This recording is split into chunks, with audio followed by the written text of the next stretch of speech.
The real stars were the kickers. Punter Sean Landetta kept kicking Philadelphia out of trouble, while Panther punter David Greenwood kept kicking Philadelphia back into trouble. The only points of the first quarter were put on the board by a kicker, Michigan's Novo Bojovic. It was 3-0 Michigan after the first stanza. Penalties and near misses marred the second quarter, but Philadelphia finally tied the game midway through the quarter. After Mike West recovered a Cleo Miller fumble, David Trout tied up the game with a 30-yard field goal. The Panthers got their offense in full gear just before halftime. Quarterback Bobby Hebert hit Anthony Carter inside the Philadelphia 15. And then Hebert rolled to his right, had all the time in the world, looked for and found little Derek Holloway to give Michigan a 10-3 halftime advantage. The second touchdown we scored to Holloway, we caught him in the blitz and we audibled, and the last touchdown. So really the first time we weren't prepared when we played in front of blitz, and I think we're a little better prepared, even though we didn't do as well as we thought we could. We did come up with some big plays, and the one AC at the end was a big play. One thing Philadelphia could not afford to do with Michigan in the third quarter is fall further behind. The Panthers took the second half kickoff, and 7 minutes, 11 seconds later, Bobby Hebert found Derek Holloway again for a 17-3 Michigan lead. But just when all seemed lost for Philadelphia, Rodney Parker made an incredible catch of an Allen Harvin pass at the Michigan 21. But the Panther defense held, and the Stars could only manage a field goal. The score was 17-6. But if you know anything about Philadelphia, you know they never give up.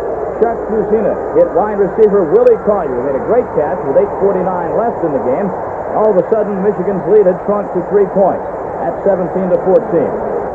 But then the play of the ball game by maybe the most exciting player in the USFL, Anthony Carter.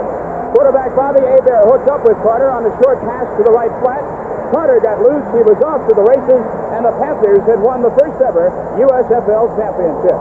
I feel great, I tell you. It was close out early in the game, and I dropped 2 passes, and the coach told me at halftime only that Bobby, and I just had to get my confidence built back up. You finally broke the segment. Did you feel when you scored on that play that was it? Yeah, I saw it because I saw Derek Holloway out in front of me, and I know I had to keep block out of him. You scored 2 touchdowns, 2 TD passes. You must feel great.